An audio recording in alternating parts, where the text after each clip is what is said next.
Last 3 digits. మనం ఇంతవరకు మనం 2 డిజిట్స్ కనుక్కున్నాము, సింగిల్ డిజిట్ కనుక్కున్నాం. ఇప్పుడు 3 డిజిట్స్ కనుక్కుందామండి. చెప్పండి అమ్మా, ట్రిపులేట్ వేసుకోవచ్చా? వేసుకోవచ్చా లేదా? వేసుకోవచ్చు, కానీ మనకి టఫ్ అవుతుందండి.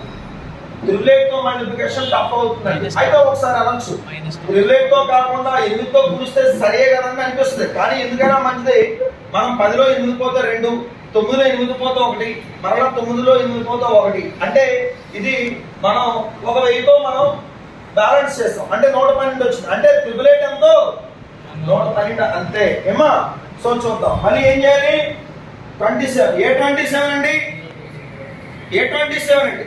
027. మళ్ళీ ఏంటంటే ఇక్కడ 013. అంటే మనం ఇక్కడ 27 × 13 చేస్తే 112 ఇంటూ వాల్యూ చేయడం ఈజీ. 13 ఏళ్ళు 91, 9, 13 ఏళ్ళు 26, 26 9 కలిపి ఎంత?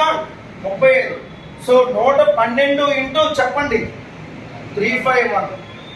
112 ఇంటూ 351. ఒకసారి మనం 3 డిజిట్ మల్టిప్లికేషన్ చేద్దాం. 2 1 2, 1 1 1 plus 2 5 10. So units place 1, balance 1, 1 1 1, 2 3 6, 1 5 5, 6 5 11, 11 1 12, 12 1 13. Units place ఎంత? 3. ఏముండిపోతుంది బ్యాలెన్స్? 1, 1 5 5, 1 3 3. సో 3 5 8, 8 1 9. జస్ట్ 9 కాబట్టి 9 వేసేయాలి.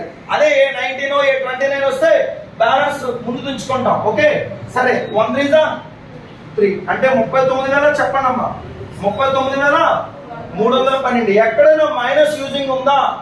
లేదు కాబట్టి లాస్ట్ 3 డిజిట్స్ ఏంటమ్మా? 312. ఆన్సర్ ఎవరైనా చెప్పండి నాకు, మల్టిప్లికేషన్ చేసే సెల్ ఫోన్ లో. Very good. 9 to 9, 251, 584, 603, 688. సో 688 వచ్చింది. సో ఇక్కడ ఏంటంటే మనం ఇది ఏం చేసాం, మనం ఇక్కడ మైనస్ చేసుకున్నాం కదా, అవునా కదా? ఇక్కడ మైనస్ చేసుకున్నాం ఎందుకంటే 888 అనేది డైరెక్ట్ నెంబర్. సో 1000 తో బ్యాలెన్స్ చేస్తే ఏమవుతుందమ్మా? మైనస్ వచ్చింది. సో చూసుకుంటే దీనికన్నా పెద్ద నెంబర్ ఏదైతే ఉందో దాంతో మైనస్ చేయాలి, కానీ దానికన్నా పెద్ద నెంబర్ రాయక్కర్లేదు. ఎందుకు రాయక్కర్లేదంటే ఎంత పెద్ద నెంబర్ అయినా సరే 100, ఏమ్మా 1000, 10,000, లక్ష, 10 లక్షలు, కోటి, 10 కోట్లే కదా.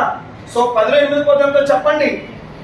10లో 8 పోతే 2, 9లో 8 పోతే 1, మరలో 9లో 6 పోతే 3, మరలో 9లో 3 పోతే 4. కానీ మనకు కావాల్సిన ఎన్ని డిజిట్స్ వచ్చిందా లేదా? 312. 312 వచ్చిందా లేదా? సో అది 312. ఓకేనా? 4th డిజిట్ మనకు అనవసరం, నోట్ చేసుకోండి.